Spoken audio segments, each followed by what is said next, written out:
वो हमला हमको हमारी संस्कृति को नष्ट किया गया, हमारे गुरुकुलों को तोड़ दिया गया। जब वो देखता था कि एक ब्राह्मण जो है फटी धोती पहने हुए और एक ही धोती लपेट करके, हाँ। अरे वो मस्जिद में जा करके बेचारे नमाज वमाज पढ़ें, वो उनका जगह वही जामा मस्जिद है। वो क्या उत्तराखंड के लोगों को सिखाएगा अच्छा। ना, उसके बस के बाहर की बात है। वो क्या सिखाएगा जो दिन रात वही नमाज पढ़ता है जाकर के गोल टोपी लगा करके? वो ऐसा समर्थक, उनको वोट चाहिए, गद्दी चाहिए। गद्दी वो किस तरह से हासिल किया? अन्ना हजारे को उन्होंने ऐसा पाठ पढ़ाया कि बेचारे अन्ना हजारे चले गए गुजरात और ये अपना गद्दी संभाल लिया आदमी। जो ये कल्चर बना है पाश्चात्य सभ्यता का, उससे लोग रंग गए हैं बच्चे।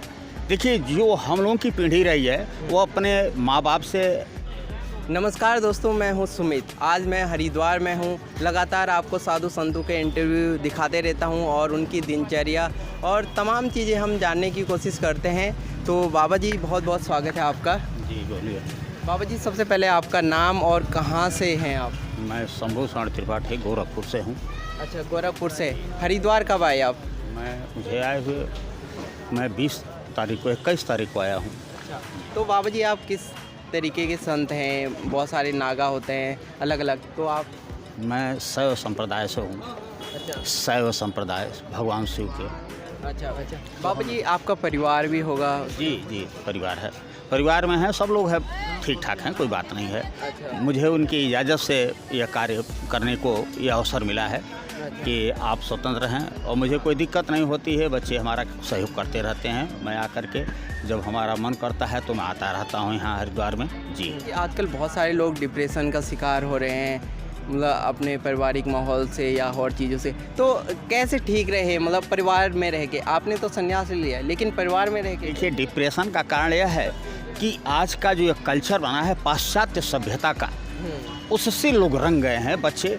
देखिए जो हम लोगों की पीढ़ी रही है वो अपने माँ बाप से बहुत डरते थे और आज ये पीढ़ी जो है अपने बच्चों से डरती है।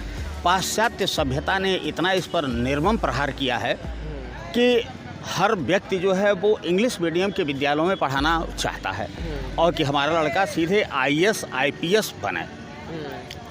तो उनके अंदर ये भाव है और बच्चों को वो एक यंत्र बना दिया है उन्होंने एक यंत्र बनाया है जिसका परिणाम यह है कि वो यंत्र बन गए हैं बच्चे। और धीरे धीरे उनको जो मतलब पाश्चात्य सभ्यता का जो एजुकेशन का जो ये हब बनाया गया है उसमें पढ़ने के लिए उनको भेजते हैं। वहाँ कोई किसी प्रकार का संस्कार नहीं है, कोई मैनर नहीं है। उनको वहीं का जो कल्चर है वो सिखाया जाता है, क्रिश्चियन कल्चर जिसको कहते हैं।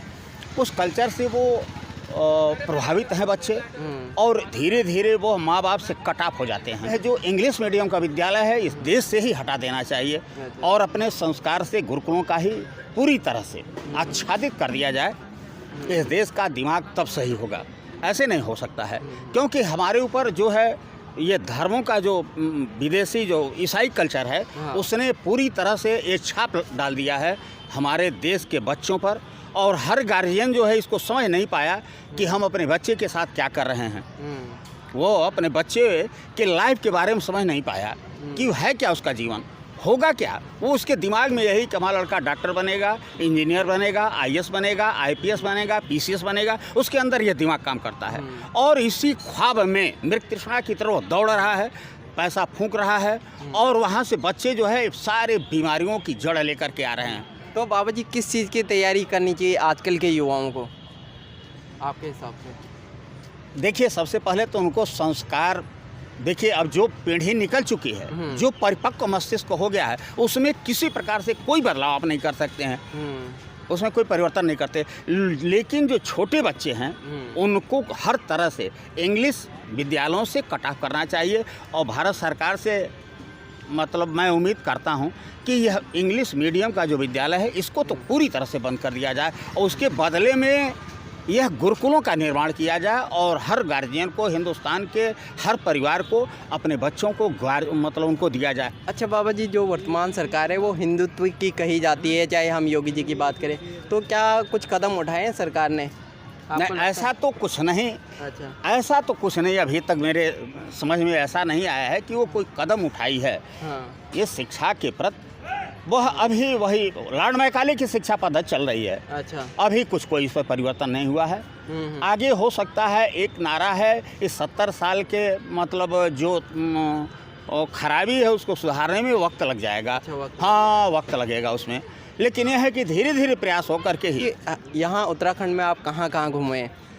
मैं यहाँ नीलकंठेश्वर भगवान और देहरादून, अब यहाँ जो भी मंदिर वगैरह है, मनसा देवी का मंदिर है और जो भारत वो मंदिर है, यहाँ जो भी है ऋषिकेश का जो लक्ष्मण झूला वगैरह वगैरह जो भी कुछ है, वहाँ घूम करके मुझे बहुत शांति लगती है। जब मुझे अवसर मिलता है मैं यहाँ आ जाता हूँ। अच्छा बाबा जी, अभी अरविंद केजरीवाल हैं जो दिल्ली के सीएम हैं, अब उत्तराखंड में भी सरकार आ रही है। ये राजनीतिक क्वेश्चन नहीं है, उन्होंने कहा है कि हम उत्तराखंड को एक अध्यात्म की राजधानी बनाएंगे संपूर्ण विश्व की। कौन तो कहा है? अरविंद केजरीवाल जी ने। अच्छा। हाँ। अरे वो मस्जिद में जा कर के बेचारे नमाज वमाज पढ़ें, वो उनका जगह वही जामा मस्जिद है। अच्छा। वो क्या उत्तराखंड के लोगों को सिखाएगा? अच्छा। ना, उसके बस के बाहर की बात है। वो क्या सिखाएगा? जो दिन रात वही नमाज पढ़ता है जाकर के गोल टोपी लगा करके, वो ऐसा काम क्या कर सकता है? अरे उसके लिए कोई बहुत ज्ञानी। तो क्या आपको लगता है कि ज़रूरत है इस चीज़ की अध्यात्म राजधानी बनाने के लिए? बना तो ये है, ये सनातन से है, ये भगवान, ये हर की मतलब हरिद्वार ही इसका नाम है। तो भगवान के मतलब घर में प्रवेश करने का ही ये द्वार है। तो इसकी तो महत्ता तो सदैव से रही। भगवान कृष्ण ने भी यहाँ बहुत कुछ किया है अपने कार्यकाल में। तो और अमृत का जो घड़ा जो छलका, उसका एक बूंद जो है यहाँ भी यह हुआ था समुद्र मंथन के समय। तो यह कुंभ जो है नगरी मानी जाती है। और यहाँ का वैसे ही वो क्या सुधार करेगा? यहाँ के लोग ही साधु सन्यासी नागा तमाम अखाड़े के लोग हैं, वो लगे हुए हैं। हाँ, उनके उसके बस का क्या है? उनको कुछ मतलब नहीं है इससे। उसको तो केवल वोट की राजनीति सेंकना है। अच्छा। भारत का वो क्या सुधार करेगा? वो केवल वोट का सुधार करेगा। और जो लोग हैं वहाँ दिल्ली में वही जानते हैं उनकी हकीकत, हम लोग से बेहतर।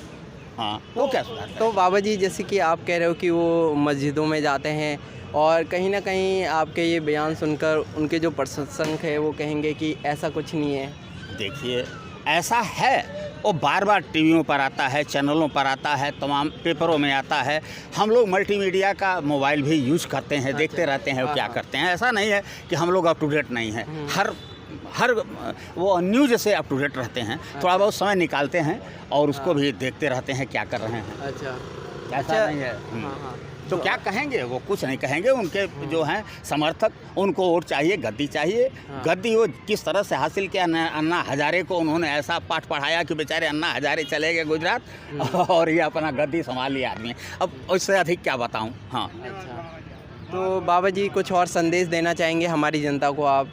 जनता भाई, हम यही चाहेंगे, अपने संस्कार को, अपने प्राचीन धरोहर को, अपनी संस्कृति की रक्षा के लिए सदैव अपने ईश्वर के, अपने बताए पूर्वजों के अनुसार आचरण करें। उनके बताए मार्ग का अनुसरण करने से ही संसार का, भारतवासियों का भला हो सकता है। दूसरा कोई मार्ग नहीं है।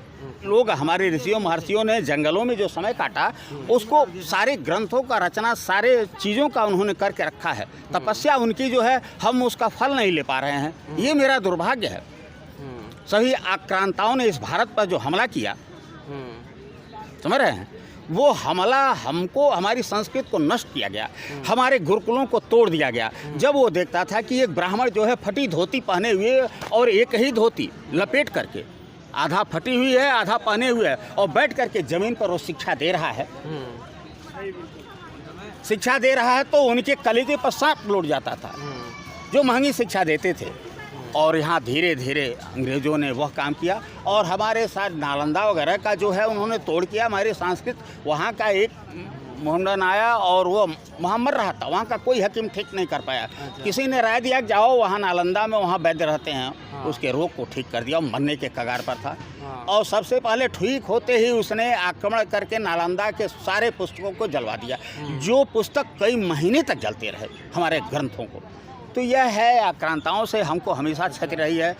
और यह जो वेद वगैरह जो दयानंद सरस्वती महर्षि जी ने जो इसका उद्धार किया, वो सभी फूंक गया था। वो तो पूरे भारत में घूम घूम करके जितने भी ब्राह्मण थे, उत्तरी भारत से लेकर दक्षिणी भारत के ब्राह्मणों से थोड़ा थोड़ा जो जिस मतलब शाखा से था, जिस शाखा का ब्राह्मण था, जैसे सामवेद के जो है पढ़ने वाले कौन रहे, उनमें सामवेद के वो गायन करने की विद्या है, तो उसको जानने वाले कितने लोग हैं, कहाँ कहाँ उनकी शाखाएं थी, उनको ढूंढ ढूंढ करके उन्होंने वेदों का उद्धार किया महर्षि जी ने, महर्षि दयानंद सरस्वती ने। तो वो उनके जैसा रहा कि ये काम उन्होंने कर दिया। इस देश के मतलब एक धरोहर जो लुप्त हो गई थी उसका उन्होंने उद्धार किया, क्योंकि ब्राह्मणों के मस्तिष्क में उन्होंने पुस्तक जलाया था।